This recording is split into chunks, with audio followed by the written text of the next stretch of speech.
Après l'heure, ce n'est plus l'heure. Avant l'heure, ce n'est pas l'heure. L'heure, c'est l'heure. Mesdames, Messieurs, bon après-midi. Heureuse de vous retrouver pour notre rendez-vous. C'est désormais habituel, je le dirai jamais assez.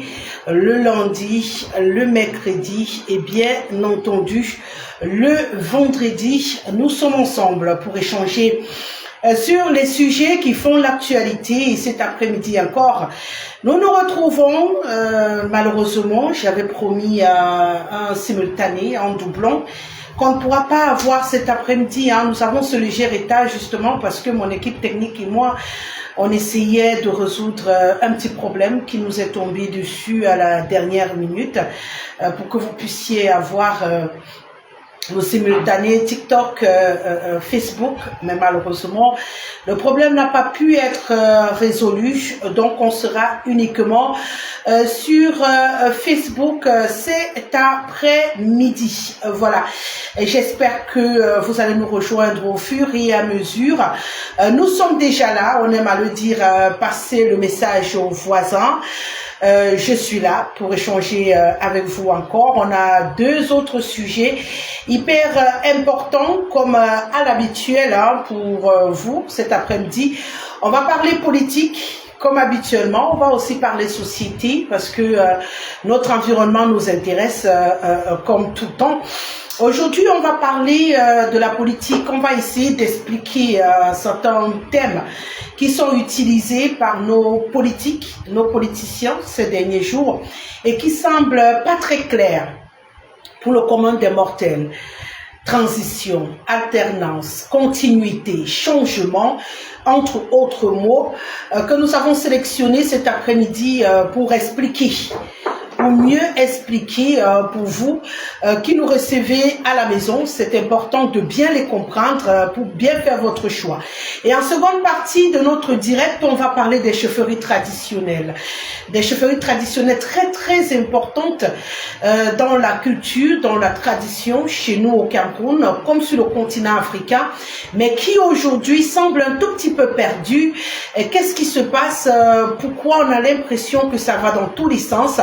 On va également essayer d'expliquer, de comprendre pourquoi on en est là aujourd'hui et on va expliquer ce que deviennent nos chaufferies traditionnelles et surtout grâce à vos contributions, on va essayer de voir comment les sortir de là et s'il y a une possibilité de les ramener à ce qu'il y a de meilleur et d'en faire quelque chose de fantastique comme c'était le cas pour le Cameroun. Voilà donc votre vitrine posée.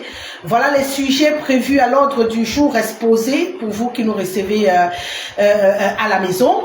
Voilà, le temps de permettre à d'autres encore de nous joindre, de nous rejoindre sur cette plateforme. J'en profite un tout petit peu pour vous parler de ces rendez-vous. RG Media Prod, c'est ma structure, désormais officielle au Cameroun. Et j'ai décidé à ma manière de continuer de communiquer avec vous pour pouvoir garder ce ton un peu libre qui est le mien et qui n'est pas toujours facile à accepter pour tout le monde. J'ai choisi de vous rejoindre sur ces plateformes-là, YouTube, TikTok, Facebook, lundi, mercredi, vendredi pour les directs. Les autres jours, je publie l'actualité comme elle vient, comme elle se porte au Cameroun et hors de nos frontières. Et bien entendu, me soutenir, c'est s'abonner sur toutes mes plateformes.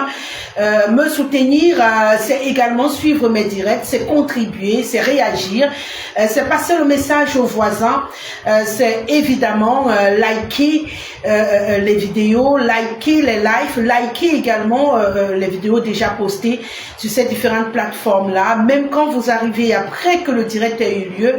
Merci de révisionner et surtout de partager, de donner votre avis sur les sujets qui ont été abordés. Vous avez ce droit et bien entendu moi je serais ravie de savoir que vous êtes autant nombreux tous les jours, encore plus. J'ai décidé de lancer cette aventure sans compter sur quelque chose, sur qui que ce soit, parce que pour moi je voudrais vous faire être là par envie, par passion, parce que vous aimez ce qui est fait, vous aimez ce qui est dit et vous décidez de votre plein gré, démocratiquement, de m'accompagner dans ce rendez-vous, que ce soit désormais dans votre agenda, lundi, mercredi, vendredi dès 15 h. Nous sommes en direct avec Rosalie Guesselet et le reste de la semaine, on publie simplement les enregistrements, les points de vue, les opinions, voilà, de nos personnalités, de vous, de moi, de tout cela qui comptent ou qui peuvent compter au Cameroun. Et je sais que c'est avec beaucoup de bonheur. Ah bon? Oh là là, Samuel Gound, tu t'attendais à quoi? À ce que je vive mal? Rassure-moi, tu ne souhaites pas me voir vivre mal au Cameroun. C'est mon pays, je m'y sens bien et je pense que on a une bonne mine lorsqu'on est tranquille dans sa tête, lorsqu'on est tranquille dans ses pompes, lorsqu'on est tranquille dans ce qu'on fait, dans ce qu'on dit, dans ce qu'on veut, oui. Là, automatiquement, on a bonne mine, on se sent bien, c'est tout. Grossi, non, je ne crois pas. C'est peut-être mon vêtement. Peut-être comme je l'ai doublé là, il donne l'impression, le volant du dessus. Mais en dehors de ça, non, je ne crois pas.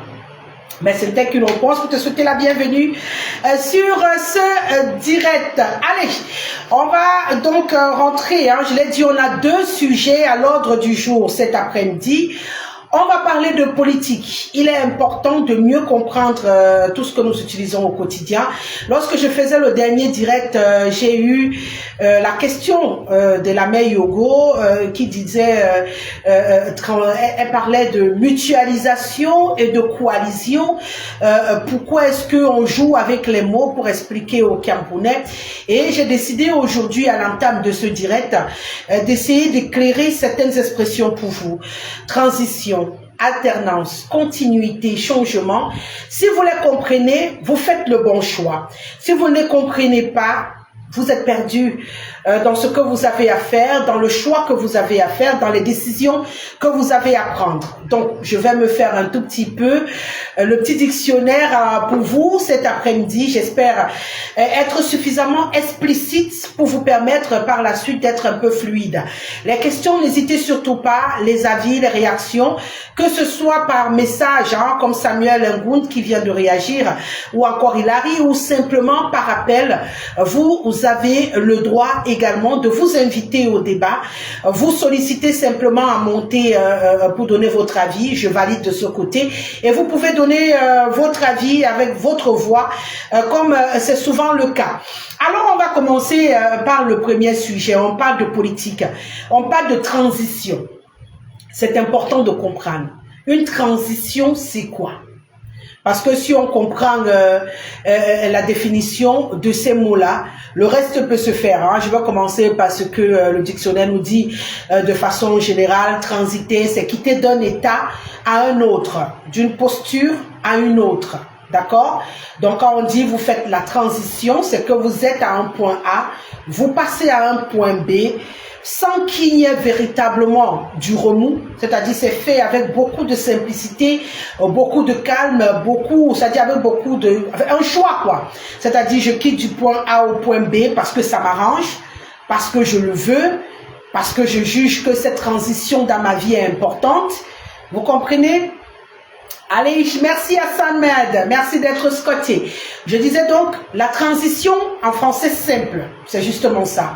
Quitter d'un état à un autre de façon volontaire. Ça veut dire que je quitte d'un état assis à un état debout, toute seule, personne ne m'y oblige. C'est ce qu'on appelle une transition. Ça veut dire qu'on quitte d'un état, je peux dire quoi? Je suis, non là, le célibat, ça va. Voilà, je suis célibataire, je deviens mariée. J'ai choisi, c'est un passage dans ma vie, c'est une transition dans ma vie. Ah d'accord, Alengue, tu veux participer en vidéo avec moi? Tu veux donner ton avis? Rapidement comme ça? Je comprends pas. Bon, en tout cas, je suis encore en train. Romarié. Gabi, bon après-midi. Le Cameroun, c'est une curiosité en termes de politique. A political party called CPDM has taken their country hostage. Alors, RDPC a pris le pays en otage. C'est ton droit. Tout le monde s'exprime sur cette tribune, la tribune de Rosalie Guesselet, c'est la tribune de tous les Camerounais. Tout le monde donne son avis. Je ne fais pas de tamis pour l'instant. Je n'en ai pas besoin. Je suppose que vous êtes suffisamment cultivé, éduqué, informé pour comprendre que si vous tenez à ce qu'on puisse continuer à s'exprimer ici, il y a des mots qu'il faut codifier. Vous le savez. Il y a des mots qu'il faut codifier pour qu'on ne signale pas mon direct et que je puisse être là lundi, mercredi, vendredi en direct avec vous pour échanger de façon fluide. Donc, c'est à vous de décider. Si vous décidez qu'on brise tout, on brise tout. Moi, je n'ai pas de problème. Alors, je vous expliquais. La transition, c'est quoi? Ça, j'expliquais d'abord de façon terre à terre, dans le langage commun. Quand on te dit tu transites, ça veut dire que tu passes de Douala à Ombessa, en passant par Yaoundé, naturellement, tu as transité. Donc, la transition, en termes simples, c'est ça. Maintenant, politiquement parlant, dans le cadre de ce qui nous intéresse aujourd'hui, on est au Cameroun. Lorsque les politiques viennent vous parler de transition, la transition est le plus évoquée par le pouvoir en place, c'est-à-dire le RDPC, par ceux-là qui jugent que, même si on veut faire un changement au Cameroun, on n'a pas besoin de violence, on n'a pas besoin de secouer le pays, on n'a pas besoin de brusquer les choses, un peu comme avec la décentralisation. Vous voyez le truc? C'est-à-dire, on vous dit la décentralisation se met tout doucement en marche. Parfois, vous avez l'impression que ça ne se met pas en marche. Moi, on vous dit ça va crescendo, ça se met en marche, ça finira par être totalement opérationnel. C'est exactement le principe de la transition. Ça veut dire, même si vous voulez un changement, le changement là se fera avec le parti au pouvoir, donc avec le RDPC au pouvoir, et ils vont passer peut-être de l'état actuel où les plaintes sont par milliers, à un état où il y a moins de plaintes, mais avec eux. C'est ce qu'on appelle la transition. C'est-à-dire, on peut le faire en amitié, on peut décider de faire un gouvernement de transition, c'est-à-dire quelque chose qui se fait avec causerie. Il n'y a pas de brusquerie, il n'y a pas de violence, il n'y a pas d'arracher un pouvoir, il n'y a pas, non. Le pouvoir reste aux mains de ceux qui le détiennent, mais on fait quelques réajustements pour que tout le monde soit content. C'est ce qu'on appelle la transition. Donc, si vous décidez de voter la transition, c'est ce que vous êtes en train de voter. Ça veut dire on reste sur le pouvoir en place, ou même si on décide de changer de président, ça sera un président proche du pouvoir en place. Je ne sais pas si vous comprenez.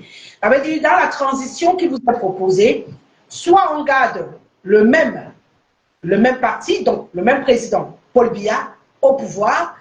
Maintenant, on réajuste 2 ou 3 trucs pour que l'opposition se sente concernée par ce qui se passe, pour que les Camerounais puissent un tout petit peu adhérer à ce qui se passe, et puis, tranquille, les choses reprennent position et on avance.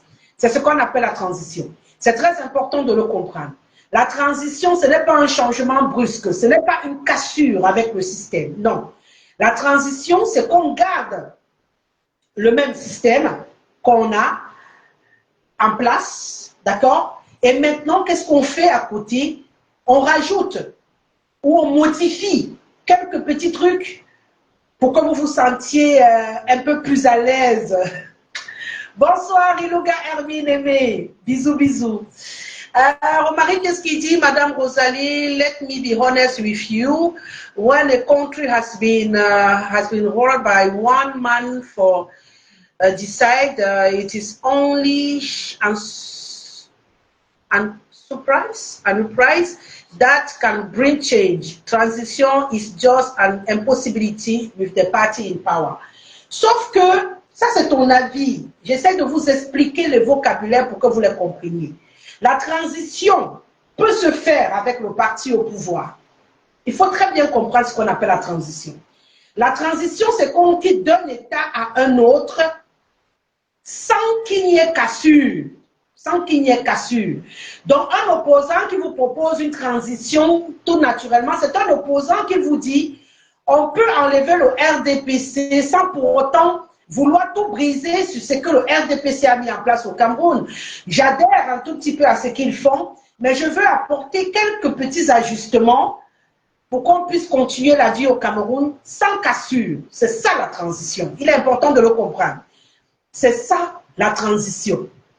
Donc pour tous ceux qui parlent de transition, sachez que c'est ce que vous êtes en train de dire. Rien à voir avec le changement. Rien à voir avec l'alternance. C'est pourquoi j'ai bien séparé ces mots pour qu'on se comprenne cet après-midi. La transition, c'est quitter d'un état à un autre avec douceur. Hein. Ça veut dire qu'on fait une transition, on peut même la faire sans élection. D'accord? Voilà, si le président décide là, il quitte et puis un autre, vraiment ça, on va assister à une transition. Ça ne sera pas un changement, ça ne sera pas une alternance, ça sera une transition. On peut quitter d'un président à un autre suite à une situation constitutionnelle. On est dans la transition. Vous comprenez? On quitte d'un état à un autre suite à une situation constitutionnelle, au décès d'un président, sa démission, tout ce que vous voulez. C'est une transition. On quitte d'une situation à une autre avec simplicité, avec choix, volontairement. C'est une transition. Donc, on peut faire la transition avec le RDPC, contrairement à ce que vous croyez, M. Romari Kadikabi. C'est le mot qu'il faut comprendre.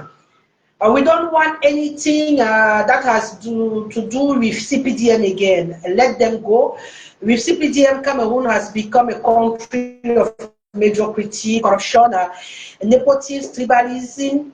Je te comprends. Voilà. Bonsoir Sylvie Alissamana. Bienvenue à toi. Et merci d'être connecté encore ce soir. Ça, c'est pour le premier mot. Le deuxième, je vous les explique avant de vous mettre en action, hein, avant de mettre tous ces mots en action. D'accord? Quand je vous explique ce que c'est que la transition, c'est pour que vous compreniez. Maintenant, c'est quoi l'alternance? C'est quoi l'alternance? Parce qu'il faut que vous compreniez chaque expression utilisée par nos hommes politiques au Cameroun pour que vos choix soient faciles à faire et que, bien entendu, tout également soit faisable. Alors, l'alternance. L'alternance, c'est quoi? Comment je vais vous expliquer ça terre à terre pour que vous compreniez? C'est... Ah là là. Vous passez, l'alternance, c'est céder. C'est-à-dire là, on est à la tête d'une organisation parce qu'il y a alternance à tous les niveaux. Il y a alternance à l'intérieur d'un parti politique. Ça veut dire qu'on change le chef, un peu comme la bataille qui se déroule en ce moment au sein du MRC. Est-ce que Kanto va revenir ou est-ce qu'ils auront alternance à la tête du RDPC, du MRC? C'est la même chose, comme la petite bataille qui a secoué un peu le RDPC il y a quelque temps avec les gens comme Léon Teller qui demandaient un changement, une alternance à la tête du RDPC, à la tête du parti.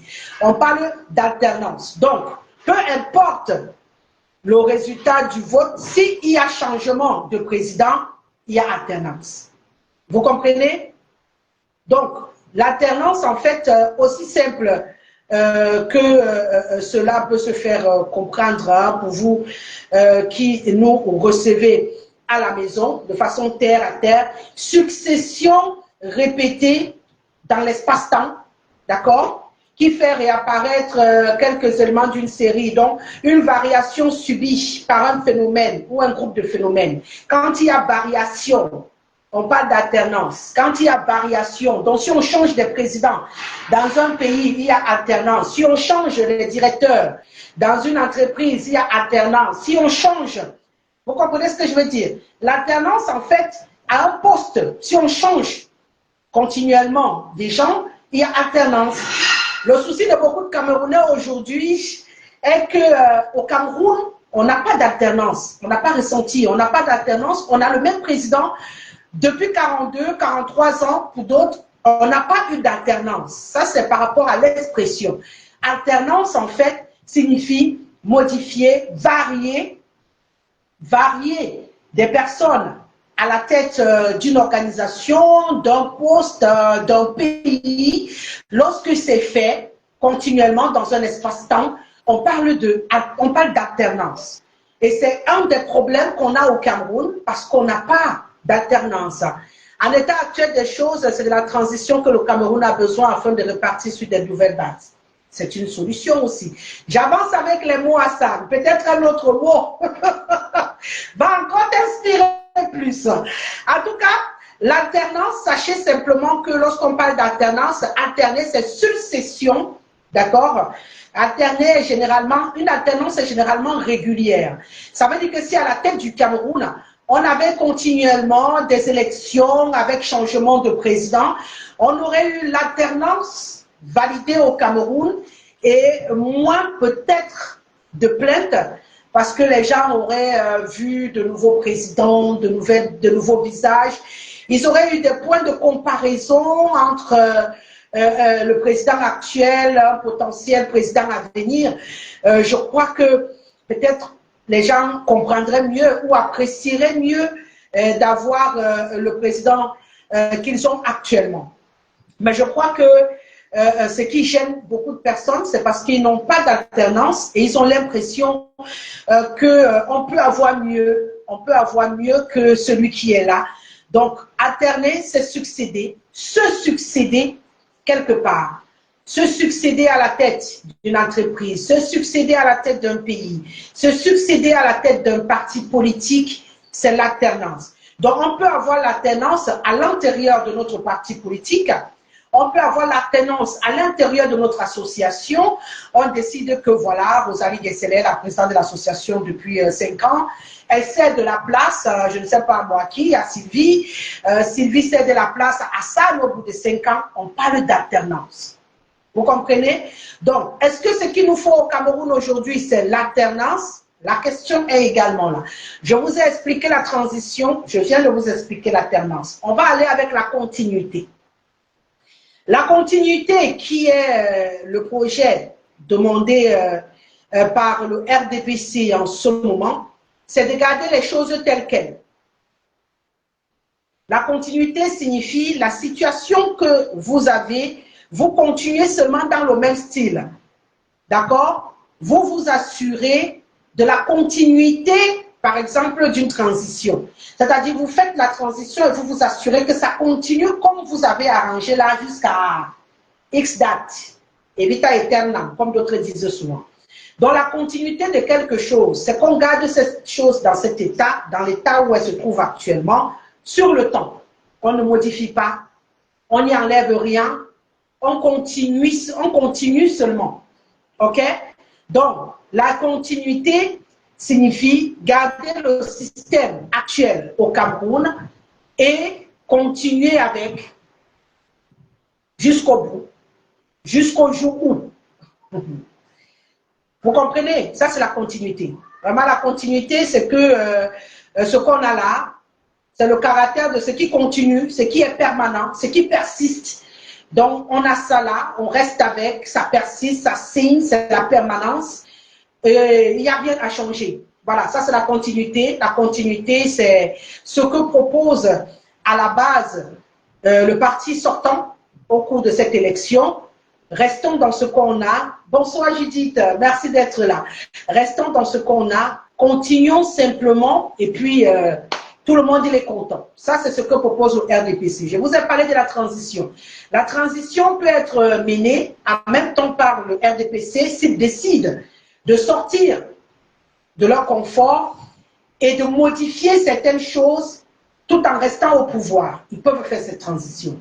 La transition peut aussi se faire avec un parti proche dans le thème de vision et d'idéologie du RDPC qui prend le pouvoir et qui décide de modifier un ou deux trucs sans véritablement changer le système et de continuer.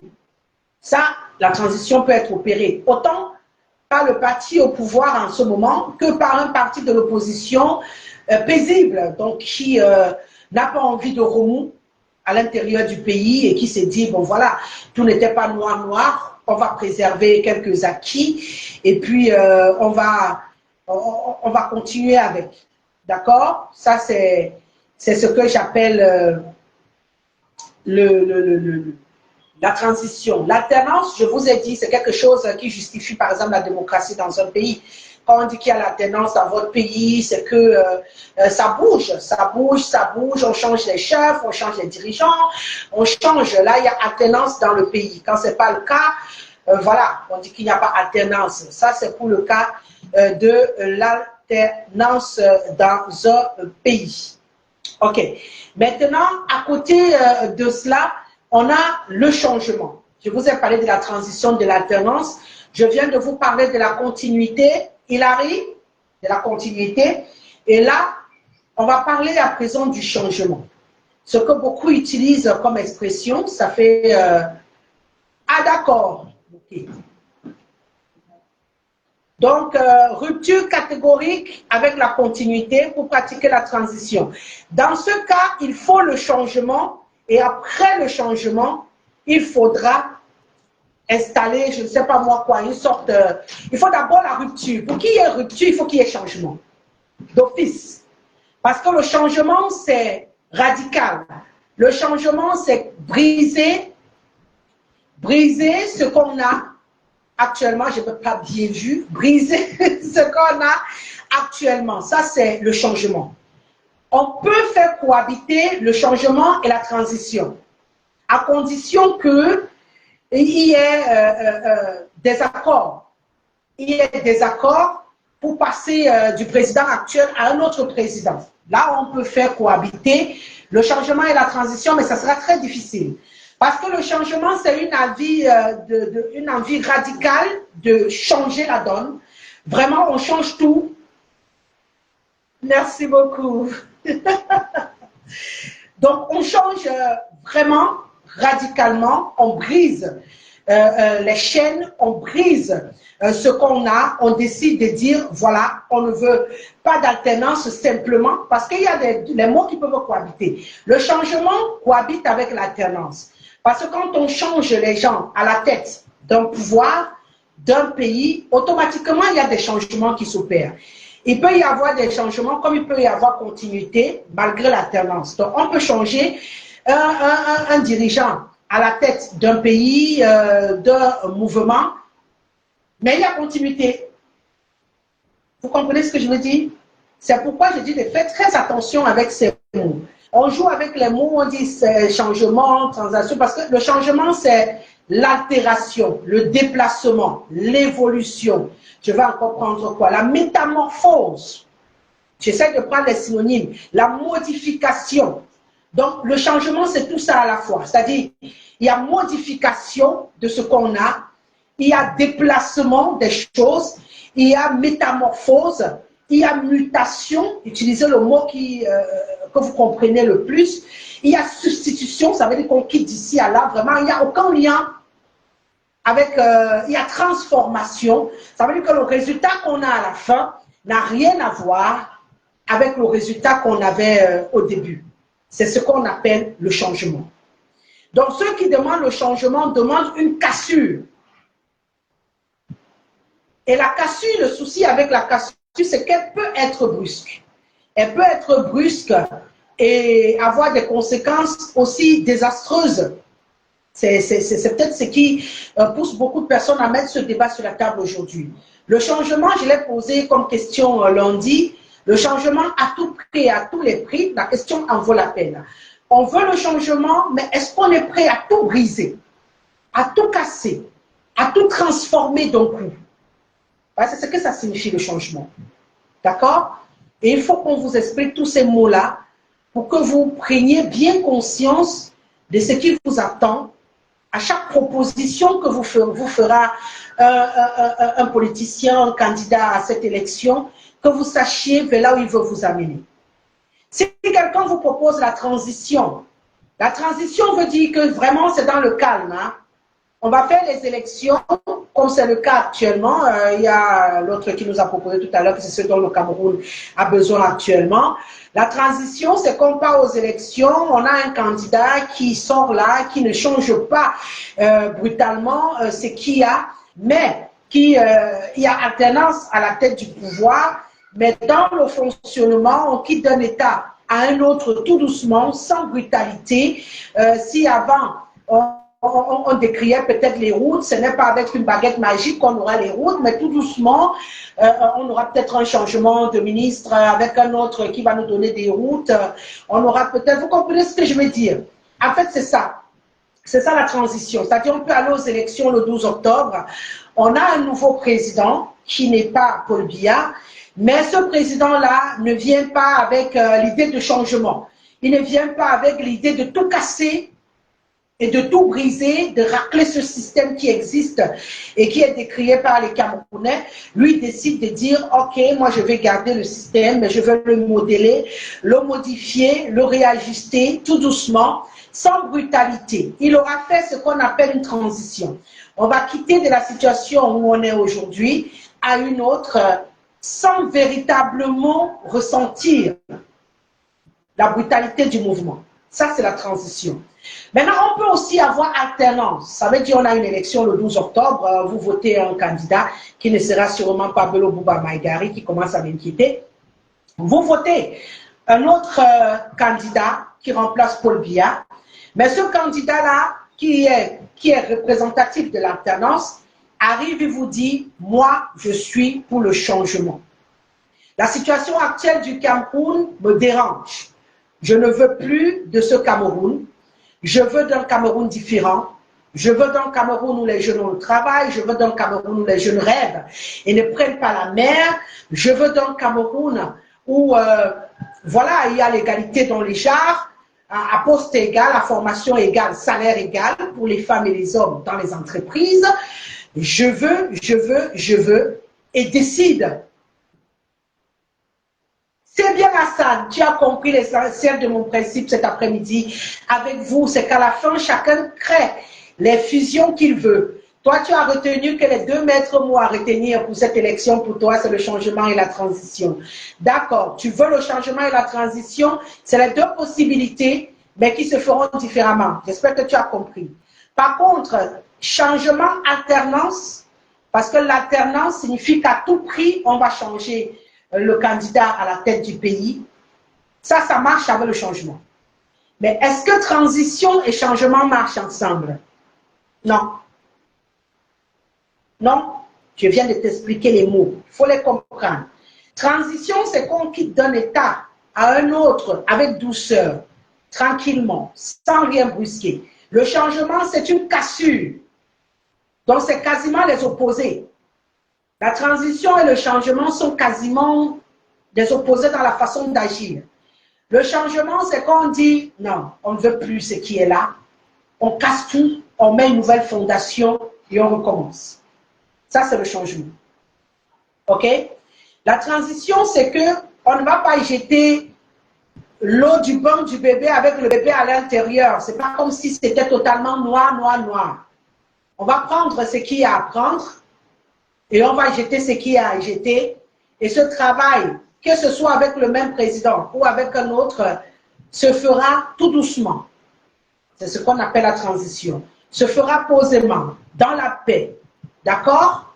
Ça peut se faire avec un gouvernement de transition où on s'est accordé, on a discuté, on a dit, bon, nous tous on se met dans ce gouvernement de transition pour faire passer la situation du pays, de l'état où on est aujourd'hui, à un autre état. On est d'accord ensemble, on le fait. OK? Ça, c'est aussi un choix. C'est ce qu'on appelle la transition. Maintenant, le changement, c'est quand on dit on ne veut plus rien de ce qui est là aujourd'hui. Vraiment, rien de chez rien. Dans ce cas, le changement des hommes, c'est l'alternance. C'est l'alternance, Hassan. C'est l'alternance. Ça veut dire que tu veux le changement des hommes, donc l'alternance et la transition du système. Donc, alternance et transition, c'est ce que toi tu veux. Tu veux qu'on alterne la personne à la tête du pays et même ceux qui dirigent, mais que le système ne soit pas brutalement changé et que le changement se fasse doucement. Donc, tu veux l'alternance et la transition. Voilà donc les 2 mots que tu dois utiliser. Et non changement. OK? Alternance et transition, ce sont tes mots, Hassan, mais ce n'est pas changement et transition. L'alternance, je vous ai expliqué, l'alternance à la tête d'un pays, c'est qu'on change les hommes. L'alternance à la tête d'un gouvernement, c'est qu'on change les gouvernants. L'alternance à la tête d'une entreprise, c'est qu'on change les responsables. L'alternance à la tête d'une famille, c'est qu'on change les chefs de famille. L'alternance à la tête d'une association, c'est qu'on change les responsables de cette association. C'est ce qu'on appelle l'alternance. Et l'alternance est un pilier également de la démocratie, parce que là où il y a démocratie, les gens s'expriment. On a une variation de responsables. C'est-à-dire chacun vient avec son style, ses idées, il fait germer, et puis on juge que c'est bon, on décide de tester avec quelqu'un d'autre, ainsi de suite. C'est l'alternance. Le changement appelle une cassure brusque, une cassure avec ce qu'on a. Le changement, c'est dire non seulement on change les personnes à la tête du gouvernement, du pays, mais on change aussi le système en place. On ne le veut plus, on en veut un autre. Ça, c'est le changement. Donc, désormais, lorsque vous allez vous lancer derrière les hommes politiques pour ce rendez-vous du 12 octobre, sachez exactement ce qui vous attend, à quoi vous en tenir et comment les utiliser. Je suis venue cet après-midi pour ce petit cours pédagogique justement parce que je me suis rendu compte que beaucoup sont perdus dans ce jeu de mots. Chacun y va avec l'expression qui l'arrange. Des gens veulent la transition, utilisent changement, comme tu viens de le faire Hassan. J'étais aidée à mieux comprendre. Il y en a qui disent changement, pourtant ils n'ont pas envie d'une cassure brusque de la situation qui est celle qu'on a aujourd'hui. Sachez donc que vous qui ne voulez pas la cassure brusque, vous devez utiliser l'expression transition. D'accord? Parce que le changement signifie, comme je vous ai dit, une mutation, une transformation, une modification. Vraiment, on casse avec ce qu'on a, on passe à autre chose. L'alternance, c'est à la tête. Il y a alternance à la tête d'une association, d'un gouvernement, d'un pays, d'une structure. Quand on change les dirigeants, il y a alternance. Hein? Ce qui manque cruellement au Cameroun, hein? L'alternance. Vraiment, que ce soit à la tête de nos directions, que ce soit, on n'alterne pas beaucoup les gens. Ça fait que beaucoup de personnes finissent par avoir l'impression qu'ils sont dans leur maison, que les ministères sont devenus leur propriété personnelle parce que l'alternance manque. Déjà, il n'y a pas d'alternance à la tête du pays, donc pourquoi voulez-vous qu'il y ait alternance à la tête des structures? C'est un problème de fond qu'on a au Cameroun et j'ose croire que ces explications que je donne cet après-midi vont aider également ceux-là qui nous dirigent à gérer, hein, à nous proposer, comme je dis toujours, à nous proposer l'alternance, à nous proposer cette alternance-là qui est très importante pour nous et qu'on puisse avoir autre visage, d'autres choses à la tête de ce pays parce que apparemment on en a aussi grandement besoin. D'accord. Ça, c'était pour les explications des différents mots. Cet après-midi, j'avais vraiment besoin de vous les expliquer parce que je me suis rendu compte que beaucoup de Camerounais ne comprennent pas ce qui se passe, ne suivent pas le mouvement de ce qui se passe et se retrouvent dans des situations plutôt difficiles. Donc, il était très important pour moi de vous expliquer ces mots dans ce direct aujourd'hui et j'espère que vous allez désormais mieux les utiliser. La transition, je l'aurais dit pour sortir, c'est le passage d'une situation à une autre avec douceur. D'accord, Alain Gué, maintenant tu peux choisir d'accord avec l'alternance des personnes à des postes clés des institutions, ce qui va apporter l'innovation dont nous avons besoin au pays. Voilà, on commence à se comprendre, Alain Gué, c'est justement le principe ici, il fallait qu'on se comprenne. Il faut beaucoup d'alternance. Si on a l'alternance, je n'ai pas besoin de dire beaucoup parce que dès qu'on a l'alternance, on a l'alternance. Il faut qu'on ait l'alternance à la tête de nos institutions, de nos postes ministériels, c'est très important, de nos directions. Parce que le sang neuf, comme tu le dis Alain Gué, quand on éjecte du sang neuf, on a la chance d'avoir également des nouvelles touches, j'aime souvent à le dire, des nouvelles actions, des personnes qui apportent un plus, une nouveauté. Et lorsqu'il y a nouveauté, vous comprendrez que il y a défi, il y a envie de prouver, il y a envie de faire. Et lorsque vous êtes dans ce genre de situation, automatiquement, les données changent. Et Vous pouvez, voilà, vous pouvez en ce moment-là avoir la chance, comme je le dis, de vous retrouver dans une situation plutôt bénéfique pour vous. Donc, c'est très important de le dire et j'avais besoin que vous le compreniez cet après-midi. Donc, il faut l'alternance parce que dans tout pays qui se respecte, quand on change les responsables automatiquement, même si celui-là est le plus idiot, on a quelque chose de différent qui se produit. On a quelque chose de nouveau qui arrive. Et puis, ça peut aider. Maintenant, ce qui nous interpelle aujourd'hui, au-delà de l'alternance dans nos institutions, comme tu dis, Alain Gué, est-ce qu'on alterne aussi à la tête?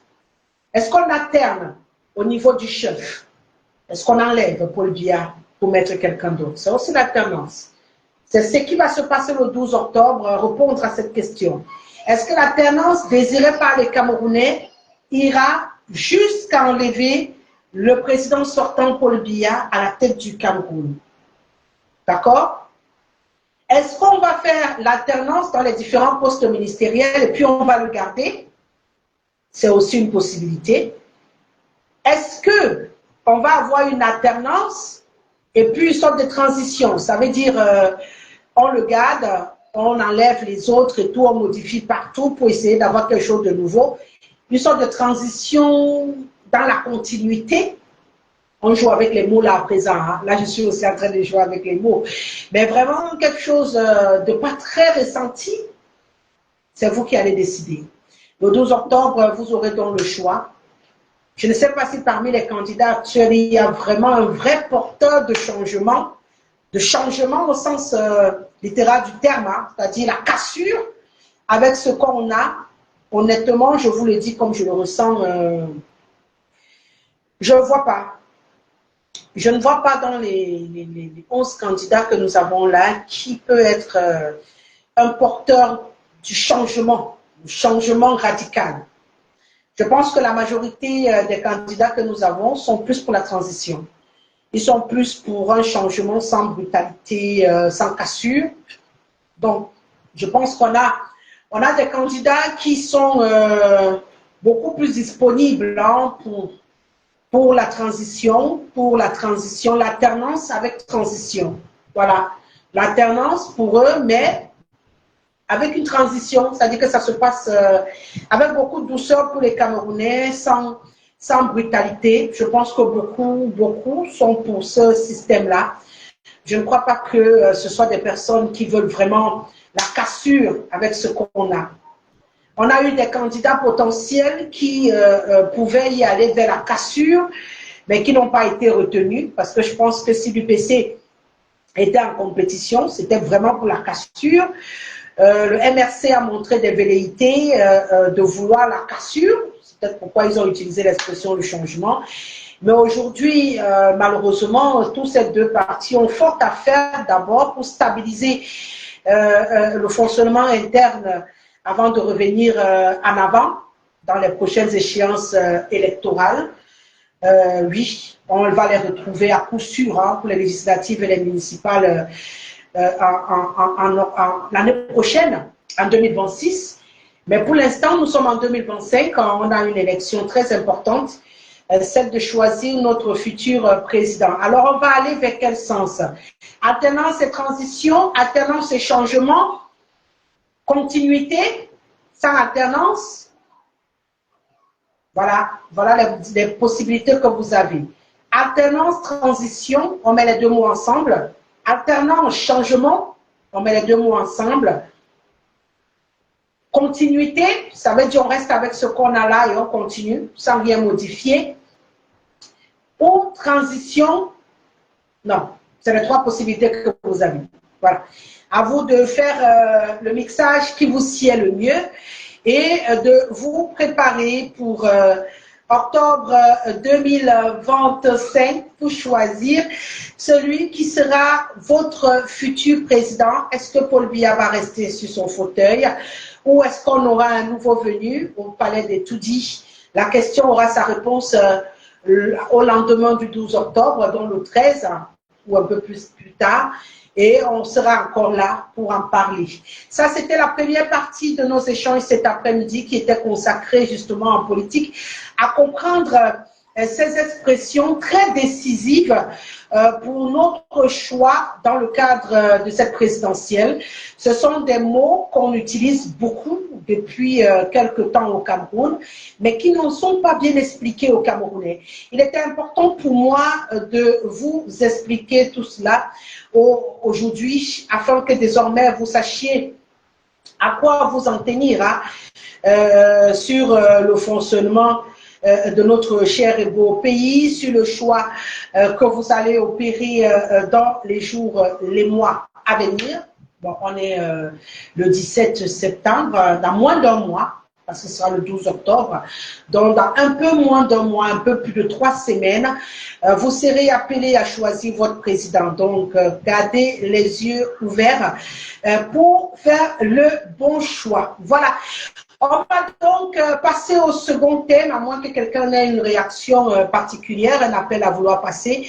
C'est maintenant. Voilà, si vous voulez appeler, c'est maintenant, il n'y a pas de souci. Hein. À défaut, on va continuer avec les messages. Vous écrivez, je rends officiel vos réactions qui prouvent que vous êtes bel et bien là pour échanger avec nous cet après-midi. Voilà. Avant de passer au second sujet, pour ceux qui sont à l'instant là, qui nous retrouvent, je rappelle simplement que RG Media Prod, qui porte cette sortie, la tribune de Rosalie Guesselet, comme je fais appeler mes sorties, c'est ma boîte. C'est ma structure qui existe officiellement au Cameroun, qui a été créée pour me permettre d'être avec vous, d'échanger avec vous, de discuter avec vous et de permettre à ma manière de contribuer au développement du Cameroun, comme je l'ai toujours fait sur les chaînes conventionnelles. Je me suis rendu compte également que sur les plateformes, il fallait que je vienne. Il fallait que je vienne parce que beaucoup de choses se disent et c'est pas ici. Les Camerounais ont besoin d'être éduqués à la chose politique, éduqués à la chose sociale, éduqués au fonctionnement d'un pays, à la gouvernance. Et c'est plus ma posture au quotidien. Faire des Camerounais des citoyens. Un Camerounais qui comprend les enjeux, qui comprend le jeu, qui comprend la politique dans son pays, est un Camerounais qui fait des choix, qui est capable de décider qui est son chef, qui va le diriger, qui va. Et de cette manière-là, il peut choisir aisément, sans être corrompu, sans être entraîné vers un choix qui n'est pas le sien, sans. Vous comprenez? Donc c'est important de faire des Camerounais des citoyens. Quand on n'est pas citoyen, on vote au nom de l'ethnie, on vote au nom du frère, on vote au nom de l'amitié, on vote au nom de la proximité et malheureusement, ça ne nous aide plus depuis longtemps. Il est important qu'on devienne un peuple parce qu'un peuple, ça impacte. Un peuple, c'est impactant, ça change. Un peuple, c'est une pression sur ceux qui gouvernent. Parce que quand vous êtes un peuple, vous prenez les bonnes décisions, vous pouvez faire pression sur ceux qui vous dirigent et les obliger à bien travailler, à bien vous donner, à vous donner un environnement de vie meilleur. Mais si vous-même, vous ne comprenez pas le rôle que vous avez à jouer et l'impact que vous pouvez avoir sur ce quotidien-là, vous devenez ce qu'on appelle communément chez nous, on les appelle comment là, le bétail électoral. Ça peut choquer, mais c'est de ça qu'il s'agit, malheureusement. Donc, cette plateforme, la tribune de Rosalie Guesselet, c'est pour vous. On se retrouve en direct lundi, mercredi, vendredi. Je m'excuse pour mes amis de TikTok. Tout était installé pour qu'on puisse avoir le simultané au moment de lancer le direct. J'ai eu, je ne sais pas ce qui s'est passé avec le dispositif de TikTok qui m'a lâché et je ne pouvais pas traîner à attendre qu'on puisse finir. D'ailleurs, j'ai commencé sur Facebook avec un léger retard. Je ne pouvais pas attendre qu'on finisse de résoudre le problème pour lancer un rendez-vous. C'est un rendez-vous. J'ai fait un choix et j'ai lancé. Donc, je crois que vendredi, je vais sacrifier mes amis de Facebook pour mes amis de TikTok pour me rattraper de ne pas avoir été avec eux toute la semaine. Sorry, c'est pour des raisons indépendantes de ma volonté. Vous savez, pour que je puisse avoir tout ça ici installé comme ça, c'est beaucoup d'argent aussi. et je me bats comme je peux pour être connecté à vous. Vraiment, s'il plaît à Dieu, les finances rentreront en quantité dans mes mains et je pourrai satisfaire tout le monde.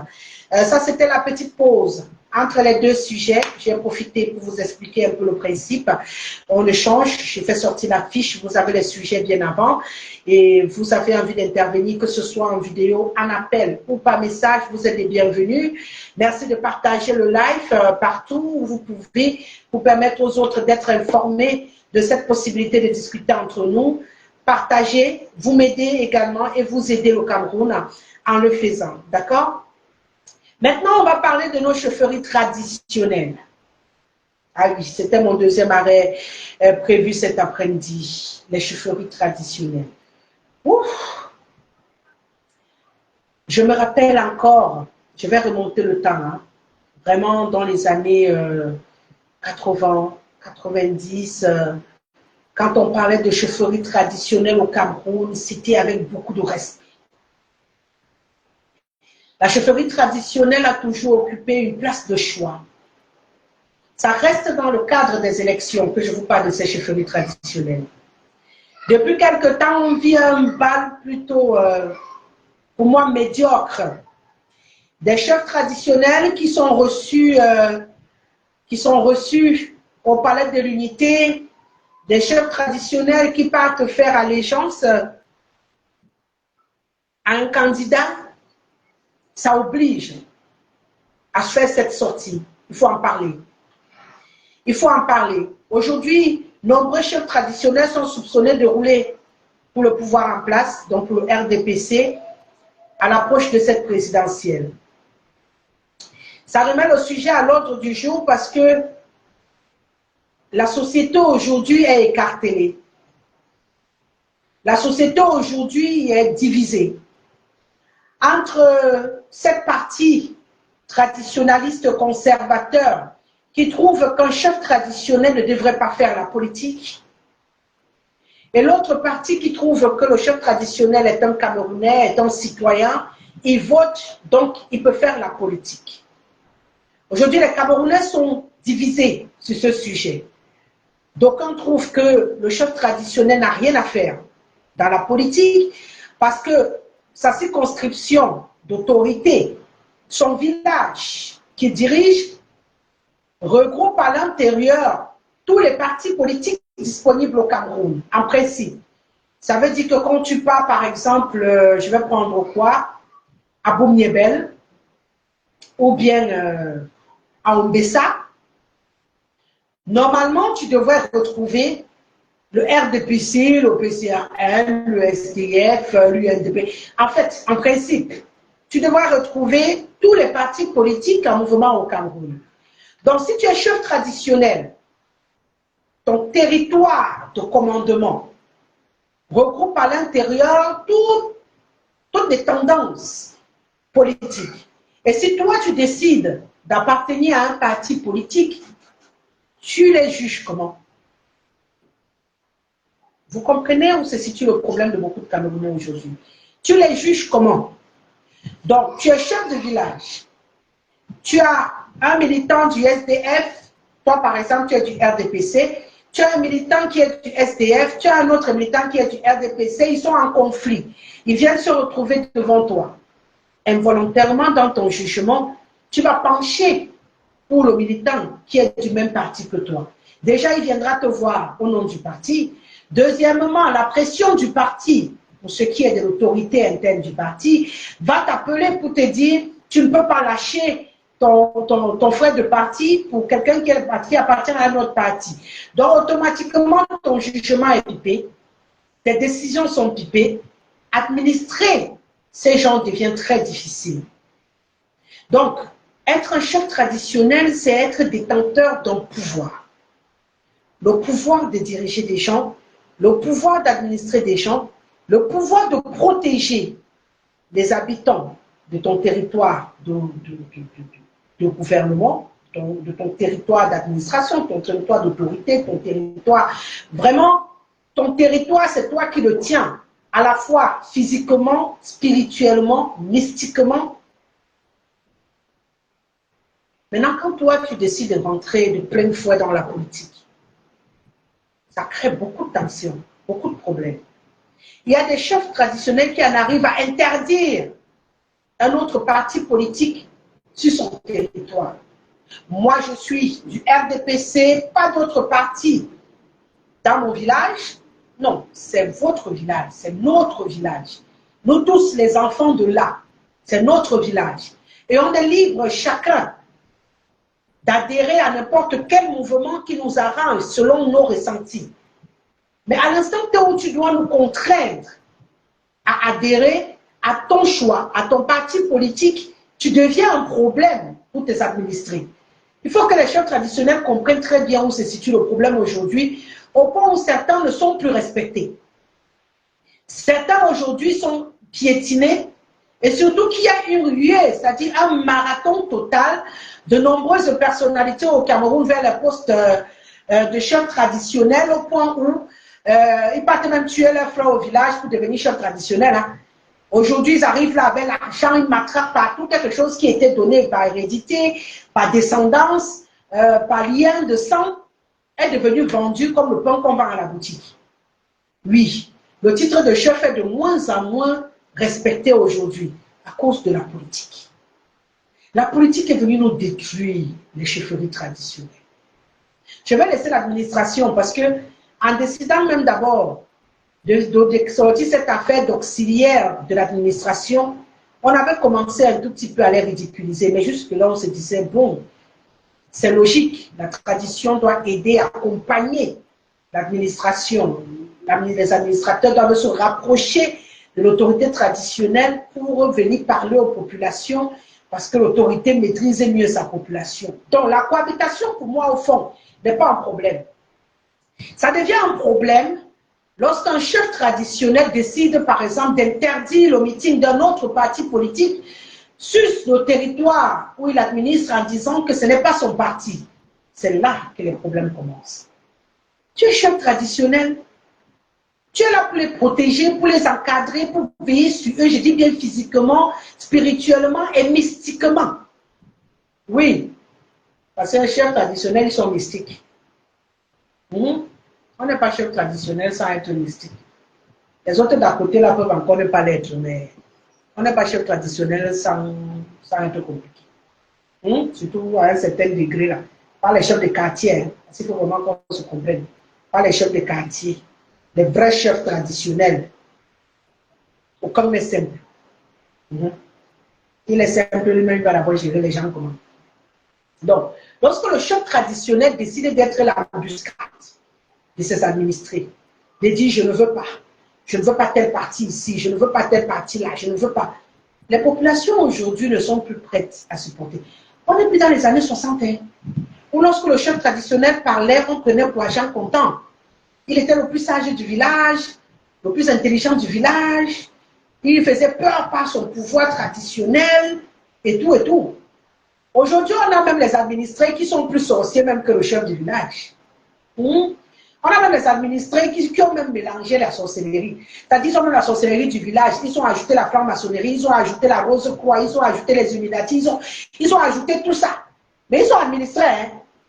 Donc même le chef traditionnel a d'abord peur même de son administré là quand il part avec lui pour parler. C'est ça qu'on a déjà dans nos villages. Donc même le chef, par moment, ne détient plus tout le pouvoir. Parce que lui-même, il a vendu même parfois son pouvoir à quelqu'un. On est venu avec l'argent, lui-même, il a pris le pouvoir des ancêtres. Il a donné à quelqu'un. C'est la bêtise que nombreux de nos chefs traditionnels font aujourd'hui. C'est-à-dire, il a le pouvoir des ancêtres, donné par les ancêtres. Lui, il prend, il vend. Pour la bêtise, c'est non quoi aujourd'hui dans nos chefferies, je ne sais pas. Du coup, les chefs ne sont plus respectés dans nombreuses contrées. Oui. Dans nombreuses contrées aujourd'hui, quand on te dit même que non, le chef t'appelle, tu regardes comme ça. Parce qu'ils ne font même plus peur. Et tout ça, c'est la politique. C'est la politique qui est venue finir le chef comme ça. Heureusement, il y a encore des endroits où le chef a été sauvé de telle situation. Je prends le cas avec les bonbons.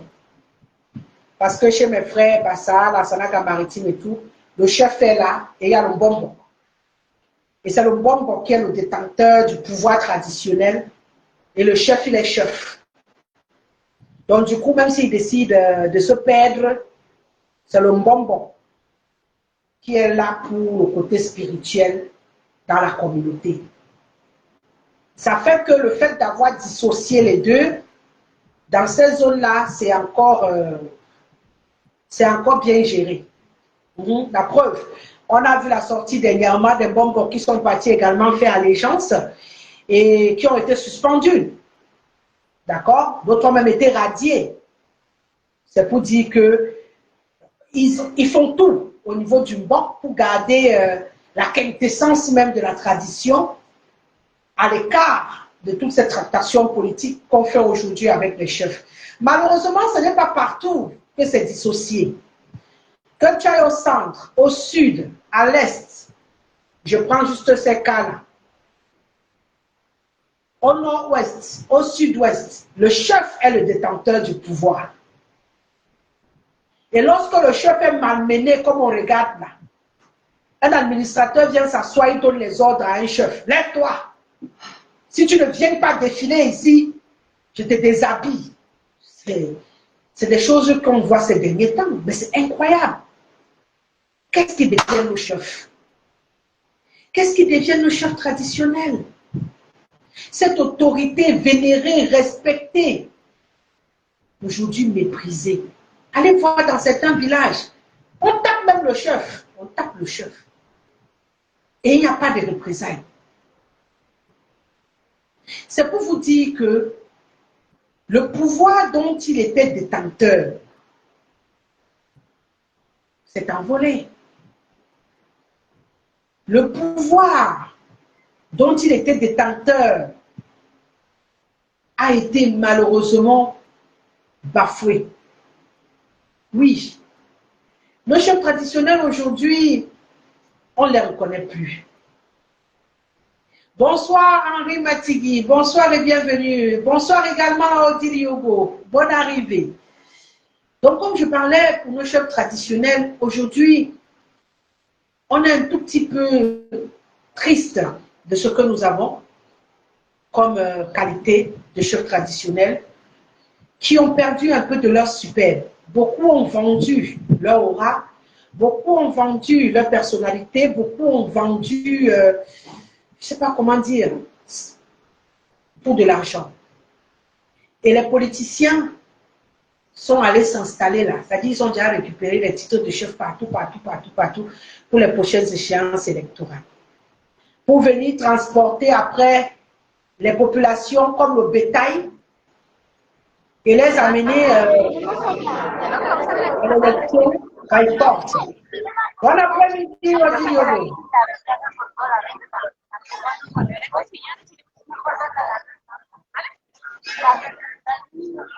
Donc, Orienga a reçu une sanction moindre. Hein. S'il avait été mis en quarantaine, il n'allait pas en sortir car la quarantaine s'achève par le décès du mis en cause. Donc, tu as l'impression que la suspension est mieux, Alain Gay. Bon après-midi, Odile Yogo.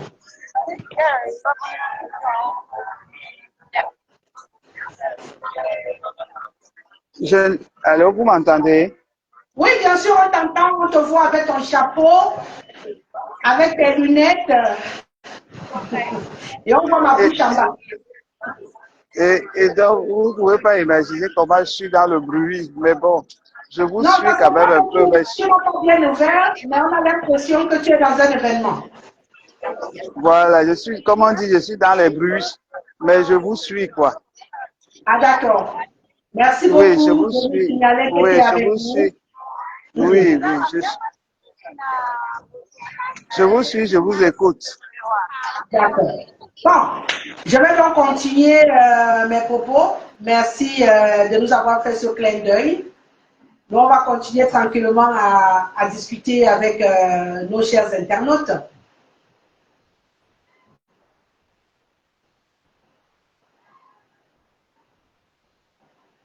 Voilà. Alors, j'étais en train de dire tranquillement que, qu'on le veuille ou pas, les chaufferies traditionnelles aujourd'hui ont perdu de leur superbe. malheureusement. Ce n'est plus ce que nous avions. Nous avons une situation aujourd'hui où nos chefs ne sont plus à leur place, avec tout ce que cela implique comme complication. Et le souhait aujourd'hui, je le disais, tu dis que la quarantaine allait le tuer. Si le Cameroun souhaite pérenniser nos valeurs traditionnelles en conservant les chefferies, nous devrions prendre des mesures comme le fait le président Ibé du Burkina Faso en empêchant... oh là là, je vais y arriver, voilà, je suis en train de vouloir lire votre message, en empêchant carrément... on va y arriver, hein. Voilà, en empêchant carrément aux chefs traditionnels de faire la politique. Oui, j'ai suivi la décision. C'est un choix et ce sera toujours un choix, mais à partir de l'instant qu'on accepte d'être chef traditionnel, on perd d'office des droits, devoirs et devoirs politiques. Cette élection présidentielle d'octobre prochain va accélérer la perte d'autorité traditionnelle dans le septentrion. Avant, les populations respectaient les chefs traditionnels au septentrion et ce n'est pas parce qu'ils sont mystiquement forts, mais c'était à cause de leur neutralité. Je crois que beaucoup risqueront de tout perdre pendant et après cette élection présidentielle. Justement, bonsoir Président Bakari Gambespa. Justement, tu maîtrises très bien la partie septentrionale. Je m'apprêtais à parler même justement de ces chefs. Il y avait 2 zones encore au Cameroun où les chefs étaient encore très respectés, dans la partie septentrionale du Cameroun et dans l'ouest du Cameroun. Mais malheureusement, avec ce que nous vivons ces derniers temps, de ce côté-là aussi, puisque dans le nord-ouest et le sud-ouest, c'est déjà également en train de s'effriter, avec la crise du Nozo qui laisse transparaître cette situation de perte de pouvoir-là. Et aujourd'hui, on a également la même situation, comme vous le dites, dans la partie septentrionale du Cameroun, où on a de nombreux chefs traditionnels qui sont à la solde de certains partis politiques et qui ont décidé d'user de leur autorité sur les populations. Et malheureusement, les populations en éveil aujourd'hui ne sont plus prêtes à accepter ces ordres-là. Et justement, on craint, c'est pourquoi on en parle cet après-midi, on craint que nombreux chefs se retrouvent également bafoués. Et à la lieu où ça va, si on n'a plus de respect pour nos chefs dans tout le Cameroun, ça fait peur. Ça fait peur. Il fallait pour lui la quarantaine afin que cet autre comme lui n'ose plus. Donc Alain Gueye, tu penses que pour Yebga, il fallait la quarantaine? Bon, il a été radié du MBOC. Il ne pourra plus être Mbombok. Il ne pourra plus être Mbombok. Pourquoi tu voulais qu'il soit dans une posture où il doit mourir? Ce n'est pas excessif aussi? Ce n'est pas excessif? Pourquoi le mettre dans une position où il doit mourir? Il a tué quelqu'un? Il n'a pas tué quelqu'un, Alain Gueye. Yebga n'a pas tué, Dieu donné, Yebga n'a pas tué quelqu'un. Il n'a pas tué quelqu'un. Oui, Odile. Donc, pourquoi est-ce que il devrait être dans cette posture-là? Je ne sais pas. Peut-être c'est un peu violent. Oui, Odile Yogo, on vous écoute. Vous voulez vous exprimer sûrement sur le sujet des chefs traditionnels? Oui, Rosalie, je voulais m'exprimer sur ce sujet parce que justement, nous devons nous lever et dire non. Tout à l'heure, vous avez parlé des chefs traditionnels et vous voyez bien jusqu'où les chefs traditionnels sont en train d'aller. Et moi, je crois que Rosalie, cette histoire où on avait décidé qu'on donnerait de l'argent aux chefs traditionnels, c'est-à-dire de vida aeternam, parce que finalement, quand on est chef de 3e degré, on reçoit je ne sais pas combien. Après, on est chef 2e degré, on reçoit une somme. Après, on est chef 3e degré, on reçoit une somme. Ça, c'est de la corruption morale. Et c'est pour ça que ces chefs ne peuvent pas parler. Ils ne peuvent pas parler parce qu'on les tient avec cet argent. Pourquoi avoir décidé qu'on donnerait de l'argent à des chefs toute leur vie? Ça veut dire que même si votre fils est un chef ivrogne, lui reçoit l'argent des impôts des Camerounais. C'est-à-dire, vous comprenez même pourquoi il y a toute cette lutte au niveau des chefferies. Et vous remarquez même qu'il y a tellement de lutte au niveau des chefferies, Rosalie, que c'est devenu terrible. C'est-à-dire que vous entendez que les gens sont devenus chefs, mais ils sont même allés arracher les chefferies. Ils sont allés arracher les chefferies, Rosalie. Beaucoup de ces chefs-là ne méritent pas d'être chefs. Ils ont arraché des chefferies parce qu'ils ont des postes de ministres. Il y a beaucoup de chefs, beaucoup de ministres aujourd'hui qui discutent de la chefferie parce qu'ils veulent finir sénateur. Il faut dénoncer tout ça. Moi, je crois que comme on a dit, il vaut mieux devenir même comme le Burkina Faso qui a dit que, ou le Gabon, quand quelqu'un est chef traditionnel, il ne participe plus à la politique. Et ça, c'est important. Parce qu'on pensait avant que les chefs devaient se baser sur la volonté des peuples pour porter les voix du peuple. Mais ce n'est pas ce qu'on voit. Ce n'est pas ce qu'on voit, Rosalie. Aujourd'hui, les chefs sont devenus des mendiants. Les chefs portent des voix des gens pour partir. Bon, Rosalie, j'aurais des problèmes de connexion et de batterie parce que, bon, je suis sur la route, je suis sur un événement, mais je tenais vraiment à intervenir pour que Rosalie et toute l'équipe sachent que je suis avec vous. Je suis avec vous, on est ensemble, Rosalie. Merci. Merci Odile, votre participation a été très édifiante également. Merci et bonne célébration de l'autre côté. Oui, mais de toute façon, comme ils avaient dit, n'est-ce pas qu'ils avaient dit que non, vous êtes là-bas et c'est vous qui soulevez les problèmes. Mais Rosalie sait bien que moi, je n'ai pas besoin d'être à un seul endroit. Moi, je suis partout et je vais partout, je vais porter la voix pour dire qu'il faut que le changement soit. Je vais me battre pour qu'enfin le peuple camerounais compte et qu'on écoute la voix du peuple camerounais. Je vais porter la voix. Je vais partir partout où je pourrais parler pour le dire. Merci beaucoup, Rosalie. Merci Odile Yogo. Bonne continuité et à très très vite pour d'autres discussions pareilles. Hein. Il n'y a pas de souci. Voilà, vous le comprenez donc, nous poursuivons notre discussion avec vous ici.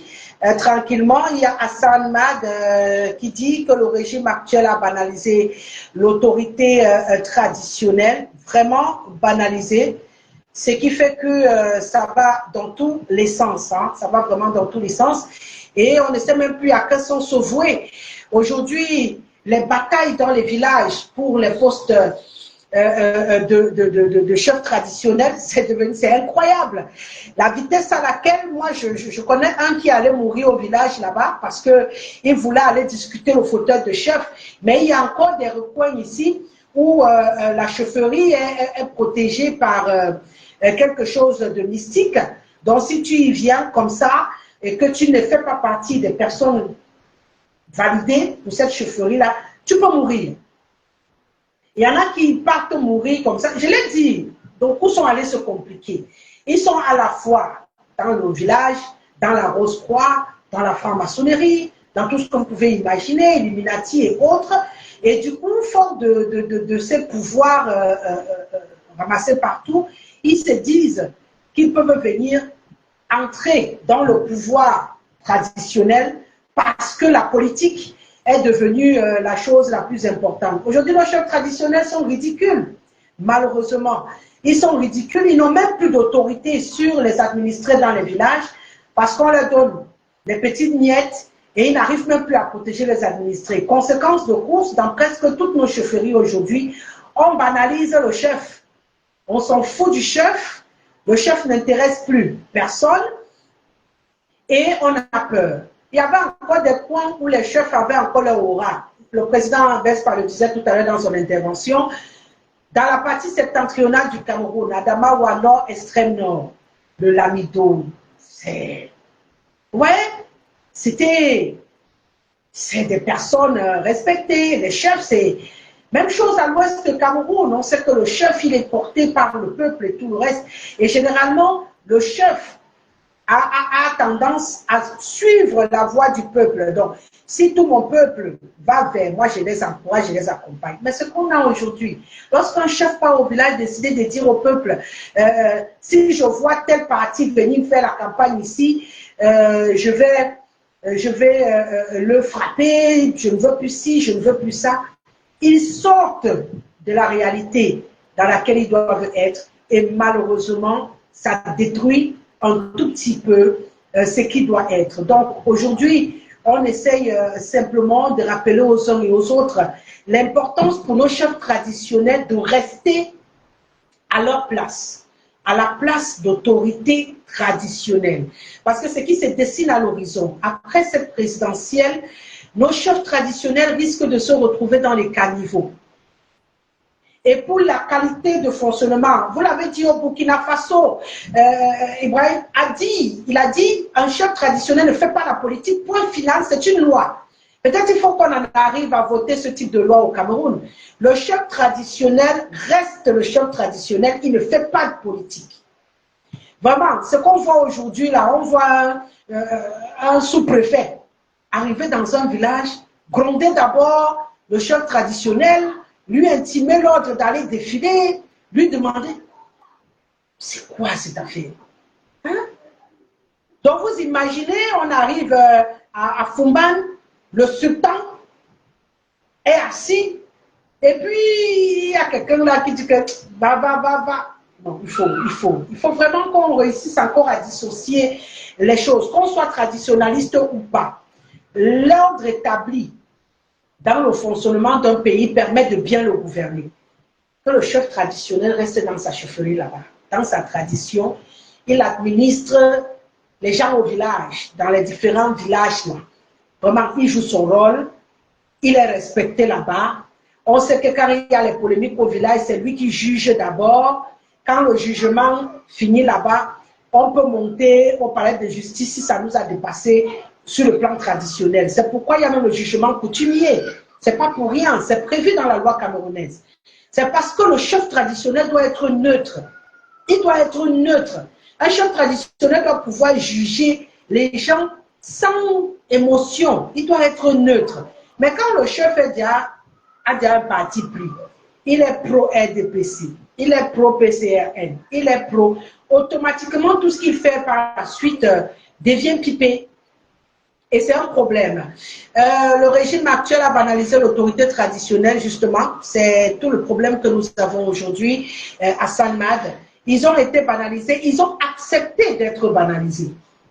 Parce que je crois que s'ils n'avaient pas voulu se laisser aller à ce qu'on voit aujourd'hui, on aurait eu moins de soucis aussi. Hein. Je pense que ces autorités traditionnelles-là ont accepté de devenir du n'importe quoi au Cameroun.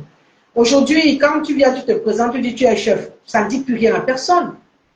Avant, quand on savait qu'un chef arrive quelque part, il y avait un dispositif pour l'accueillir. Aujourd'hui, les gens volent les chefferies des gens. Les gens pratiquent pour être à la place où ils ne doivent pas être. Les chefferies n'ont plus cette aura. On est en train de se perdre. Vraiment, il faudrait que le Power Bank, il faudrait que les uns et les autres comprennent qu'aujourd'hui au Cameroun, on a besoin que le chef traditionnel soit à sa place. OK? Que le chef traditionnel soit à sa place pour qu'on puisse avoir encore une chance. Et ça, c'est très important d'avoir une gestion dans ce pays qui soit logique. C'est la longévité au pouvoir du système RDPC qui a ruiné le pouvoir traditionnel en y apportant aussi et surtout un salaire mensuel, ce qui est une corruption morale, comme disait Odile Yogo. Oui, bon, en même temps aussi, j'ai l'habitude de dire quelque chose. Hein. Si tu me donnes de l'argent et que j'ai travaillé, ce n'est pas une corruption dans ma tête. Hein. Les gens ne l'ont jamais compris. Si je viens faire un travail et que je reçois un PDM pour le travail que j'ai fait, ça ne peut pas me corrompre. Mais si je n'ai rien fait et que tu me donnes de l'argent, oui, je te suis redevable. Dans ma tête, ça devient une corruption. Il faut que les gens apprennent à mettre les choses à leur place. C'est parce que dans leur tête, ils se disent que c'est acheter leur conscience. C'est la raison pour laquelle ils se sentent obligés, comme on dit souvent, de pouvoir accepter tout ce qui vient par la suite. Parce que normalement, voilà.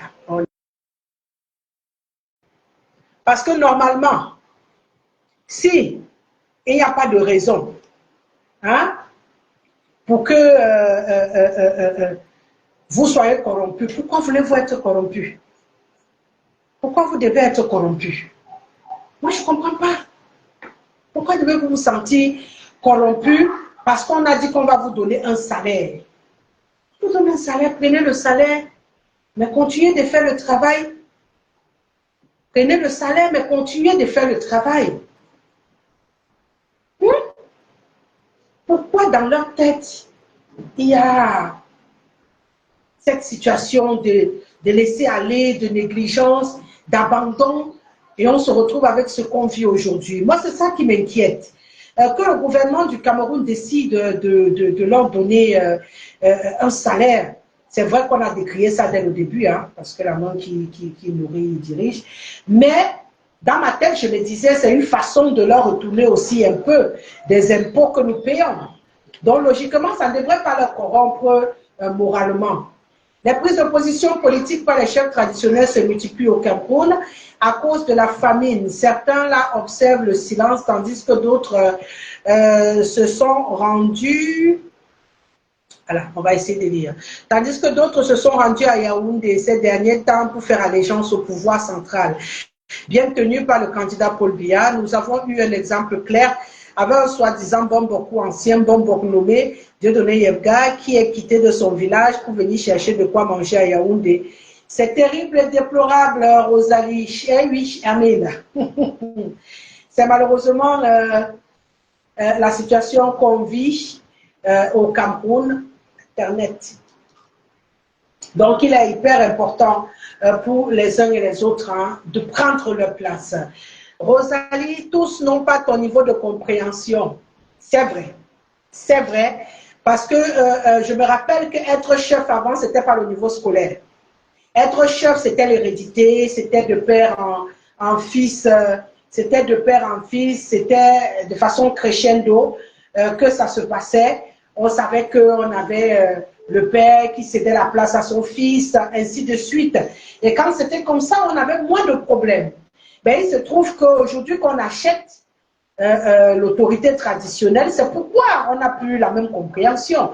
Et quand c'était ainsi, tous étaient neutres. Il se contentait d'administrer ses oies, il était dans sa chefferie, il ne gênait personne, il jugeait les cas qui venaient le retrouver là-bas, et tout était tranquille. C'est quand il est sorti de cette situation-là, d'accord, on a commencé à se dire que oui, un chef traditionnel, au-delà d'être chef, il doit être un intellectuel. C'est pas mauvais. C'est pas mauvais. Mais maintenant, qu'il reste un intellectuel traditionnaliste, qu'il ne soit pas un intellectuel qui oublie ce pourquoi on l'a choisi. On ne l'a pas choisi pour venir soutenir la personne qui gouverne dans un pays. On l'a choisi pour veiller à ce que ses administrés soient bien, soient protégés spirituellement, mystiquement, physiquement.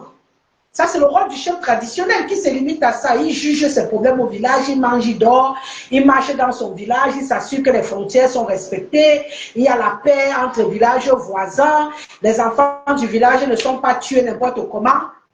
Hein? Ça, cette partie-là est importante. Les enfants du village ne sont pas tués n'importe comment, parce que s'il a le pouvoir traditionnel mystique, c'est qu'il protège les enfants du village. Je regardais encore une affaire à l'ouest, là où les gendarmes passent le temps à violer les enfants. Il n'y a pas quelqu'un pour les foudroyer là et que leur sexe ne s'élève plus. Il n'y a pas quelqu'un dans ces chefs-là, avec tout leur pouvoir qu'ils ont là-bas. Parce que ce genre de personnes qui passent leur temps à nous violenter les enfants, là. Vraiment, il faut que quelque chose... C'est là-bas, moi j'attends, c'est dans ce genre de situation que moi j'attends le chef traditionnel. Je ne peux pas pleurer qu'on décide de castrer ce type de personnes. Je ne peux pas pleurer. Hein? C'est quoi les affaires de 8 ans, 10 ans, 9 ans? Vous cherchez quoi sur les enfants des gens? Ah. Rosalie, ce n'est pas normal qu'on interdise à certains candidats de se mouvoir hors et dans le pays. Dans ce cas, nous allons nous mouvoir pour eux dedans et dehors.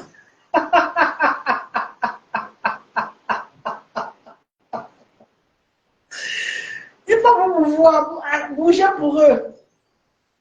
En même temps, hein, de vendredi, je vais sûrement parler de cette affaire de campagne-là. Des conditions de campagne au Cameroun. On va trouver un des sujets sûrement de vendredi, on va en parler. Les autorités administratives tiennent les chefs traditionnels par cette rémunération mensuelle et en font un chantage. Alain Gueye, ils n'ont qu'à ne plus prendre. Ils n'ont qu'à ne plus prendre. Je crois que jusqu'ici, nos chefs traditionnels ont vécu de la prise en charge des populations. Ils s'en sont pas moins mal portés. Hein? La prise en charge des populations, les élites, bon, laissons même les élites, parce que tout ça, c'est les populations. Les gens récoltaient, il y avait la partie qui partait à la chefferie pour nourrir le chef. Ça a toujours été comme ça depuis la nuit des temps. Qu'est-ce qui est nouveau sous les cieux? Les 50 000 qu'on leur donne là, ça vaut quoi? Un chef traditionnel a des terrains, il a des cacao lui-même. Les gens cultivent, ils récoltent comme tout le monde. Donc lui-même, il a d'abord l'argent. C'est quel genre de chef traditionnel qui va jeter sa dignité au sol pour 50 000 à la fin du mois ou pour 100 000? C'est quoi? Mais que ces chefs-là se réveillent? Ou on les a seulement...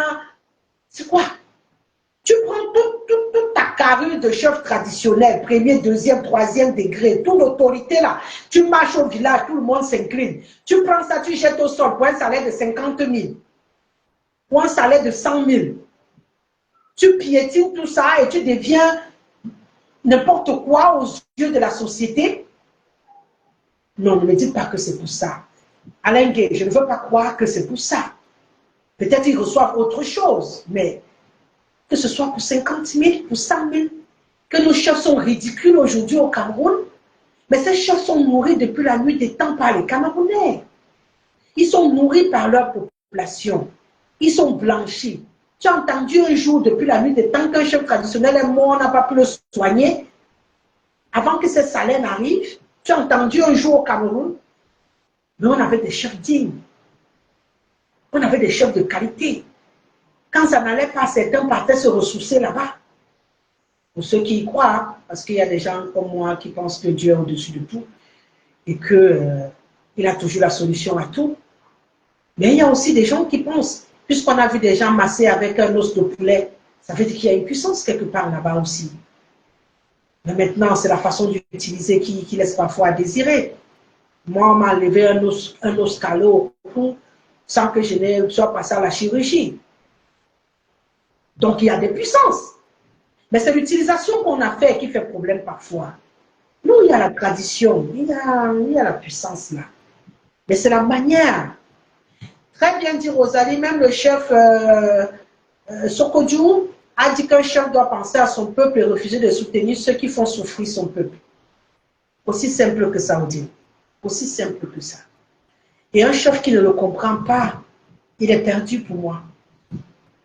Un chef qui ne comprend pas ça. Un chef qui n'a pas compris qu'il est d'abord là pour le peuple.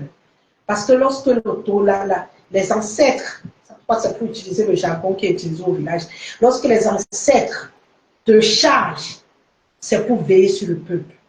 Ce n'est pas pour veiller sur les opprimeurs du peuple. Et c'est pourquoi beaucoup aujourd'hui n'ont plus leur pouvoir assis. Parce qu'involontairement ou volontairement, ils ont décidé de mal utiliser le pouvoir qui leur a été donné. Conclusion de course, on a des chefs sans chefferie. Moi, je dis ça entre guillemets. Hein. Il est assis sur son trône là, mais il ne vaut pas un clou. Aujourd'hui, ils vont dans tous les sens. Ils font dans tous les sens. Et ce n'est bon pour personne.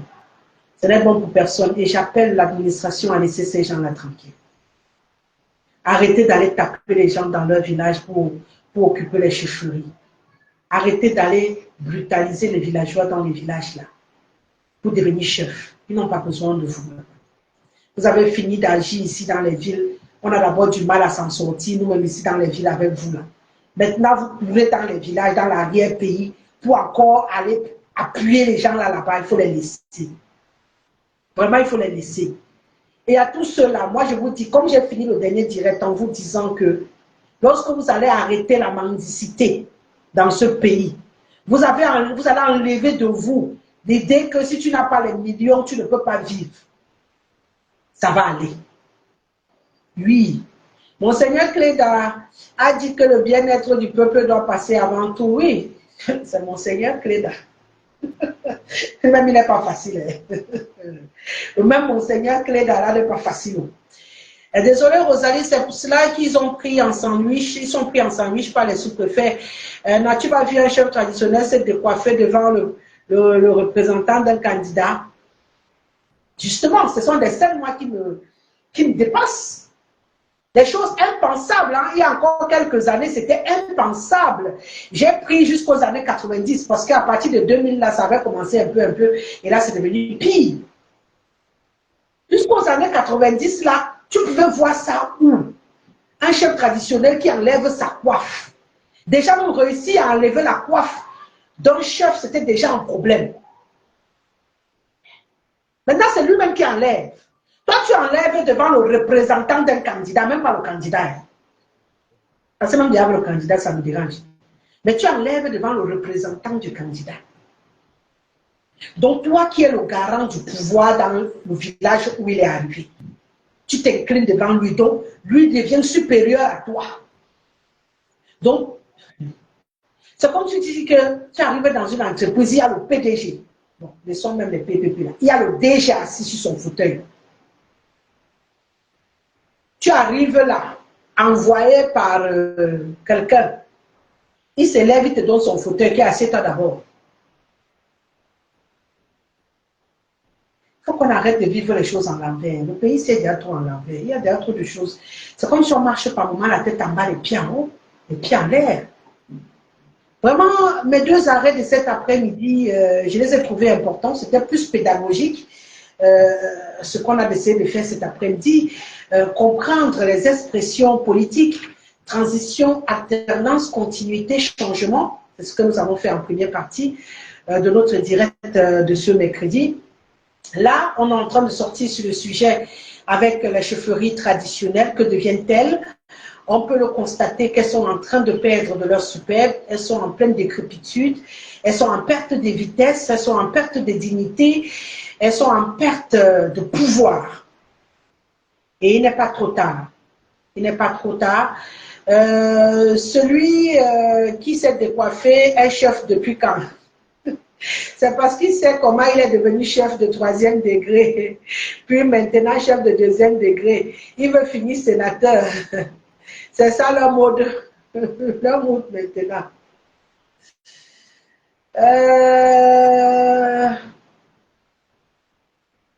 La tenue traditionnelle d'apparat, je crois que c'est ça la tenue traditionnelle d'apparat, ce que tu veux dire, parce que tu as mis apparatus. Je pense que tu veux dire la tenue traditionnelle d'apparat. Nous, on connaissait que la tenue traditionnelle variait d'une zone à une autre, était faite en matière traditionnelle, assez représentative de cette zone-là. Ça, c'est ce que la tradition prévoit. Quand on voit un chef traditionnel à l'ouest, on le voit bien. Très souvent, le dot n'est jamais loin et tout le reste. Quand tu pars chez les Bamoun, tu vois également, chaque zone a son tissu. Quand tu pars chez les Bétis, tu vois également. Donc, en dehors de ça, il y a la tenue panthère là, chez les Bétis. Il y a même la panthère, très souvent au niveau de la chefferie, c'est un design. Parce que très souvent, c'est fait sur du tissu. C'est un design très souvent usagé parce qu'il y a beaucoup de totems d'animaux et tout le reste. Donc, très souvent, ce sont des matières, en dehors de la matière traditionnelle, il y a ces tissus aux effigies d'animaux, le tigre, la panthère et machin, qui sont utilisés à la chefferie. Et puis, un matin, en faisant de nos chefs traditionnels les administrés, les accompagnateurs de l'administration, les auxiliaires, pour utiliser le mot qui a été utilisé, les auxiliaires de l'administration, on a sorti une tenue là. On a dit que c'est pour les chefs. Donc, quand tu es chef, on coule l'habit là. Donc, on enlève tout ton pouvoir que tu as dans tes vêtements de chefferie traditionnelle. Et puis, on te met un habit administratif. Vous comprenez que c'est même d'abord un problème. Qu'un chef traditionnel de 1er degré arrive quelque part avec une tenue civile, parce que pour moi, j'appelle ça, ça devient une tenue civile.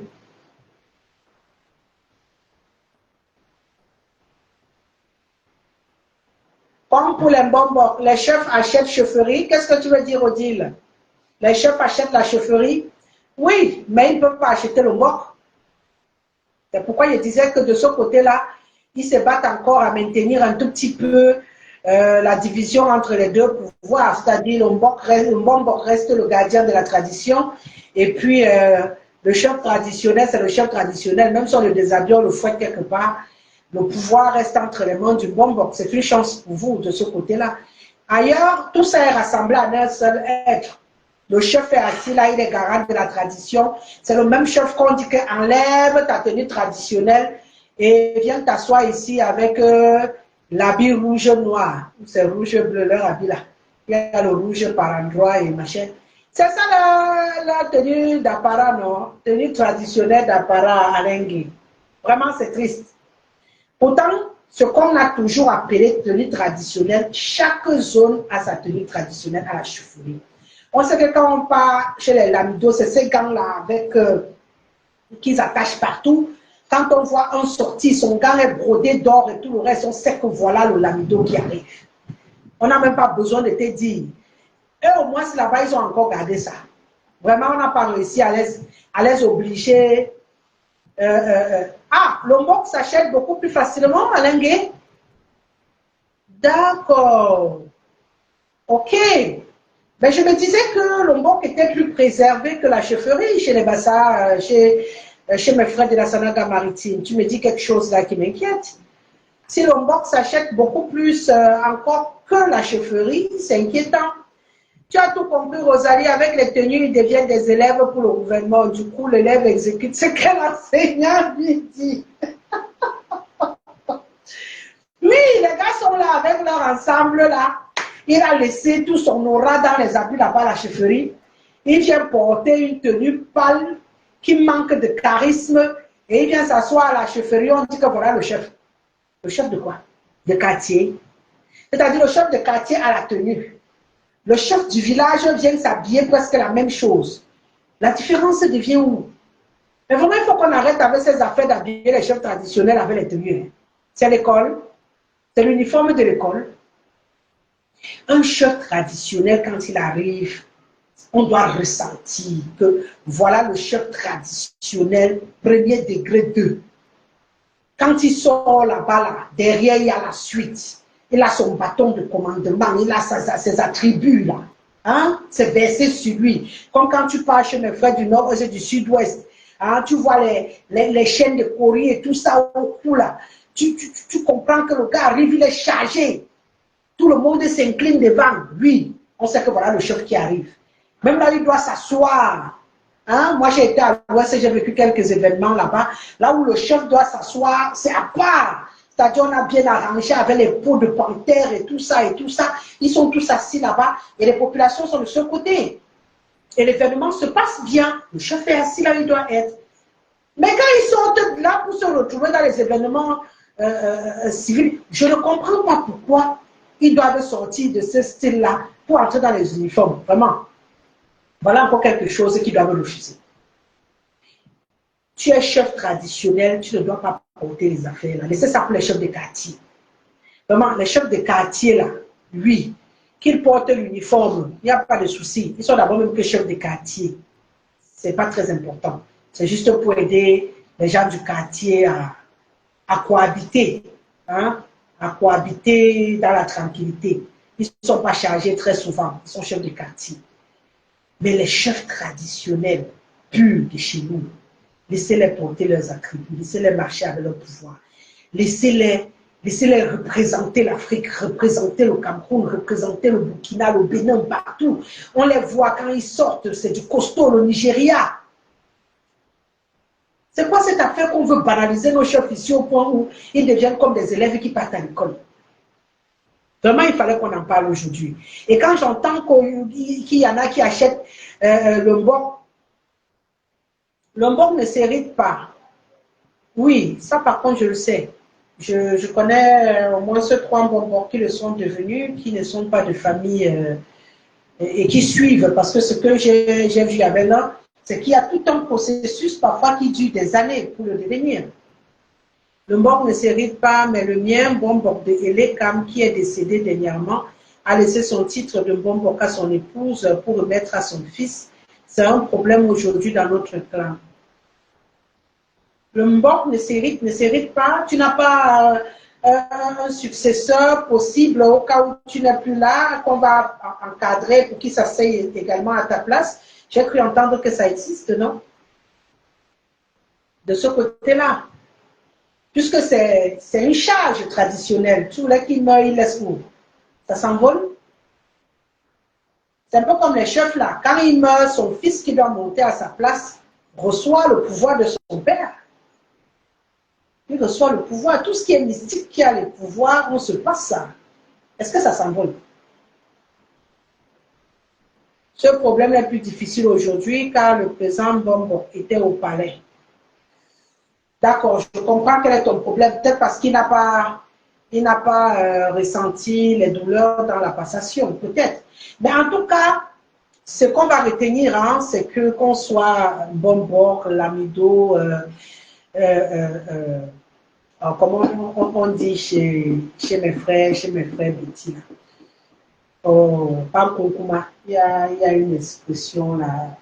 À l'ouest Montena, le roi, le lion, le chef, peu importe de quel côté on est au Cameroun et qu'on a ces chaufferies, le souhait, comme ils l'ont dit, les intervenants cet après-midi, serait qu'on laisse les chaufferies dans leur coin, qu'on les laisse jouer leur rôle comme il se doit de chef et que les administrateurs soient dans leur poste d'administrateur, que la cohabitation se fasse dans le respect pour que chacun puisse jouer son rôle pleinement pour le bien des Camerounais. Ça, c'est très important. Et lorsqu'on aura la chance d'avoir nos chefs à leur place, sans les habits de clown que vous leur mettez sur le corps, avec tous leurs attributs, capables de diriger les peuples dont ils ont la responsabilité, capables de juger sur le plan coutumier les problèmes des Camerounais sans parti pris, sans appartenance politique, on va retrouver cette autorité traditionnelle dont on a besoin. Maintenant, aux politiciens, s'il vous plaît, faites la politique, il n'y a pas de souci, mais laissez les chefferies là tranquilles. Vous tous, vous voulez devenir, c'est-à-dire que vous avez déjà été tout dans le pays si vous ne laissez pas. Quelqu'un finit ministre, il court, il part par la chefferie pour devenir sénateur. Donc vous tournez seulement en rond comme ça. Directeur, non, il est ministre, il court. Non, il veut devenir sénateur est nommé.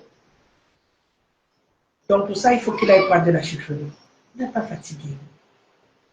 Fatiguez-vous même un peu aussi, non? Fatiguez-vous même un peu. Pourquoi vous mélangez nos chefferies comme ça? Tout ça pour les intérêts égoïstes. Laissez les chefferies là tranquilles. Venez parler, venez on discute politique ici en ville. Lui, même au village, on vote, je ne refuse pas. Mais même au village, il y en a le jour là qui ne sautent même pas. On peut les tirer même dans les maisons. Parce qu'en fait, quand tu es là-bas au village, tu bois ton vin blanc tranquille. Tu n'as pas beaucoup de soucis. Hein. Tu tires ton manioc là, tu épluches, tu manges. Tes arachides que tu fais là, tu as seulement besoin parfois d'un peu d'huile raffinée. Ça ne va même pas, tu piétines un peu tes noix là, tu as ton huile. Hein. Ils n'ont pas les mêmes problèmes. Mais quand on porte nos problèmes ici en ville, on peut entrer avec la bonne village. Ça devient compliqué. Et là-bas, ils ont plus ces problèmes de sorcellerie. De qui on va tuer. Ça, c'est un autre débat. Ce n'est pas le débat qu'on a aujourd'hui. On essayait de trouver... Oui, tous ceux qui étaient partis au palais ont été suspendus à Lengue. C'était suspendu. Ils ont tous été suspendus. Un seul a été radié. Donc, comme tu dis qu'on devait le mettre en quarantaine pour qu'il finisse par mourir, donc ça aurait été trop fort. Parce que ce qu'il a fait ne mérite pas quand même la mort. Okay? Il y a des gens qui font pire que ça dans ce pays et qu'on ne tue pas. Hein? Quand même que je pense aller tendre mon micro à Dieudonné. Je l'ai reçu plusieurs fois dans le passé. Qui m'explique un peu ce qui lui est passé par la tête de sortir pour déclencher ce qu'il a déclenché. Allez, merci à vous tous d'avoir participé. Hein. Je sais qu'on peut rester là jusqu'à X heures, mais vous savez que j'ai mon principe. C'est maximum 2 heures. On échange, on a parlé des expressions. J'espère que tout le monde a retenu. Transition, ce que ça signifie. Alternance, ce que ça signifie. Continuité, ce que ça signifie. Et changement, ce que ça signifie. Donc, désormais, vous savez ce que vous devez faire pour octobre 2012 pour choisir si vous allez voter pour la transition ou pour le changement. Pour l'alternance, ou pour la continuité. C'est vous qui voyez. À vous de choisir. Nous, on ne fait qu'être les guides dans ce parcours-là. Ah, bien sûr, je peux le voir quand j'en ai envie. Rassure-toi, je le connais. Il n'y a pas de souci. On aura l'occasion et bien sûr, l'interview sera diffusée sur mes plateformes également. Vous aurez l'occasion de regarder. Je vais trouver un moment pour le faire. T'inquiète, Alain Guy, je le ferai. Merci à toi d'avoir été là cet après-midi, à tous ceux qui se sont connectés, à tous ceux qui ont intervenu, à tous ceux qui ont regardé également. On va se retrouver vendredi parce que j'ai dit les directs, c'est lundi, mercredi et vendredi. Je pense que vendredi, ça sera sur TikTok. Ça sera sur TikTok parce que là, toute cette semaine, je n'ai pas été sur TikTok en thème de direct. Donc, vendredi, ça sera sur TikTok. On va trouver des thèmes comme à l'habituel. On va échanger. Pour ceux qui ne sont pas encore abonnés sur ma page TikTok, j'en ai deux. RG Media Prod, où je fais le direct, puisque c'est la page entreprise. RG Media Prod. Et puis, il y a ma page Rosalie Guesselet. Et bien entendu, merci de vous abonner pour être disponible également de ce côté-là lorsqu'on fait le direct sur TikTok, Alain Gay. Tu peux simplement taper RG Media Prod et tu t'abonnes. Et puis, tu tapes Rosalie Guesselet sur TikTok, tu me verras, tu vas bien me reconnaître là. Et puis, tu t'abonnes aussi. Donc, lorsque je vais faire le direct là-bas vendredi, j'espère qu'on sera ensemble pour encore échanger comme aujourd'hui. Et là-bas, c'est encore mieux parce que vous pouvez tous appeler et parler vocalement avec beaucoup d'aisance aussi. Et puis, on fera la même chose avec YouTube. C'est vrai que je n'ai pas fait de direct de ce côté-là aussi ces derniers temps. Je vais programmer. Allez aussi vous abonner sur ma page YouTube, Rosalie Guesselet, tout simplement, c'est mon nom. Et vous me verrez vêtue de rose. De ce côté-là, sur ma page YouTube, je suis vêtue de rose. Sur ma page TikTok, j'ai deux pages, je l'ai dit, LG Media Prod, c'est le logo de l'entreprise. Et puis de l'autre côté, c'est moi avec une petite inclinaison comme ça et les cheveux au vent. Et voilà. Ici sur Facebook, tu y es déjà. C'est vrai que j'ai un second Facebook où je suis aussi en rose. Merci de vous abonner sur toutes mes plateformes. Le débat se passe par là, les discussions aussi. Ce direct sera publié sur toutes les plateformes, d'autres découpés aussi, pour ceux qui voudront les morceaux choisis. Je vous aime très très fort. Merci à mon équipe technique, merci à Hilary, merci à tous ceux qui travaillent de près ou de loin pour que ça marche. Merci à Chiara, merci au soutien de ceux qui prient pour moi, j'en ai besoin. Merci à tous les Camerounais qui ont un rendez-vous avec l'histoire le 12 octobre. Je vous aime très très fort. Sortez couverts, il y a les maladies dehors. Et rappelons-nous, c'est l'heure et l'horloge d'eau. Allez, bye bye.